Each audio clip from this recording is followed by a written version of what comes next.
अपने सपनों को साकार करें। छत्तीसगढ़ के एक छोटे से गांव में एक लड़का था जिसका नाम रमेश था। रमेश के माता पिता किसान थे और उनके पास ज्यादा संसाधन नहीं थे, लेकिन रमेश का सपना था कि वह एक दिन एक महान चित्रकार बने और उसके चित्र दुनिया भर में प्रसिद्ध हों। बचपन से ही उसे चित्रकला में गहरी रुचि थी। हर दिन वह अपने कमरे में कागज और रंगों के साथ खेलता रहता था।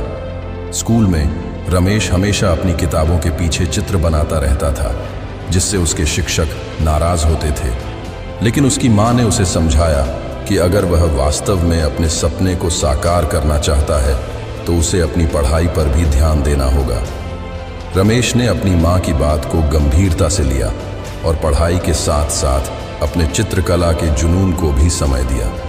वह हर दिन स्कूल के बाद अपने गांव के आसपास चित्र बनाता और उन्हें बेचने की कोशिश करता ताकि वह अपनी चित्रकला सामग्री खरीद सके। कभी कभी उसके माता पिता को भी उस पर गर्व होता जब लोग उसके चित्रों की तारीफ करते। कुछ वर्षों बाद रमेश ने अपनी बोर्ड की परीक्षा अच्छे अंकों से उत्तीर्ण की। उसके सपने धीरे धीरे साकार होते नजर आए। एक दिन उसके चित्रों की प्रदर्शनी एक बड़े शहर में आयोजित हुई। वहाँ के लोग उसकी कला से प्रभावित हुए और उसे एक प्रतिष्ठित कला विद्यालय में दाखिला मिला। कला विद्यालय में रमेश ने अपनी कला में नए रंग भरे और विभिन्न तकनीकों का उपयोग करना सीखा। उसके गुरु ने उसकी प्रतिभा को पहचाना और उसे और भी बेहतर बनाने के लिए मार्गदर्शन दिया।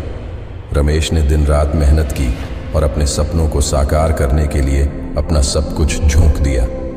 वर्षों की कड़ी मेहनत और समर्पण के बाद रमेश का नाम देश विदेश में प्रसिद्ध हो गया। उसके चित्रों की प्रदर्शनी न्यूयॉर्क, पेरिस, लंदन और टोक्यो जैसे बड़े शहरों में होने लगी। उसके चित्रों की बिक्री भी उच्च कीमतों पर होने लगी और उसने अपने माता पिता के लिए एक सुंदर घर भी खरीद लिया। रमेश की यह कहानी हमें यह सिखाती है कि अपने सपनों को साकार करने के लिए हमें समर्पण और मेहनत की ज़रूरत होती है। अगर हम अपने लक्ष्यों के प्रति प्रतिबद्ध रहते हैं तो सफलता निश्चित रूप से हमारे कदम चूमती है। आशा है कि यह कहानी आपके लिए प्रेरणादायक होगी और आपको अपने सपनों को साकार करने के लिए प्रेरित करेगी।